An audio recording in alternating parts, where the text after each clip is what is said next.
കേട്ടോ, ഞാൻ നേരത്തെ വരാം. ആരാ മോനെ? അത് ഫ്രണ്ടാ. ഓ, ഫ്രണ്ടിന് പേരില്ലേ? പേര് പറഞ്ഞ അമ്മയ്ക്ക് അറിയത്തില്ല. കിട്ടി. രേവതി എന്നല്ലേ പേര്? അമ്മയ്ക്ക് എങ്ങനെ മനസ്സിലായി? അതൊക്കെ കിട്ടി മോനെ. മോളെ നോക്കി ഇവനെ പോലെ ഒരു ചെറുക്കനെ വേറെ കിട്ടാനില്ല. പൊട്ടനാണെങ്കിൽ ഇവന് അതിന്റെ അഹങ്കാരം ഒന്നും ഇല്ല.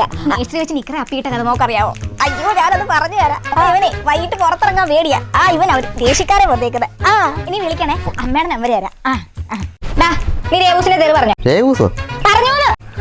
പറഞ്ഞു. വേഗം പോയി തോറ് പറഞ്ഞേ. പറഞ്ഞോളാം. എന്നാണ് കടന്ന് മൂങ്ങുന്നേ? അവള് തേജമ്മ. രേവൂസോ?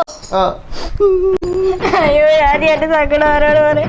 എന്തൊക്കെ സ്വപ്നങ്ങളായിരുന്നു എനിക്ക്. രേവൂസിന്റെ കൂടെ പള്ളിയിൽ പോകണം, ഷോപ്പിങ്ങിന് പോകണം. നീ അവളെ കെട്ടിക്കൊണ്ട് വരുന്നതൊക്കെ സ്വപ്നം കണ്ടിരുന്നു. ഞാനാരായി വണ്ടി എന്തോരം കറികളെ ഞാൻ ആ കൊച്ചിനെ കൊണ്ട് കൊടുത്തു. എന്നിട്ട് നീ എന്തെങ്കിലും ചെയ്ത് കറിയാ കൊച്ചിട്ട്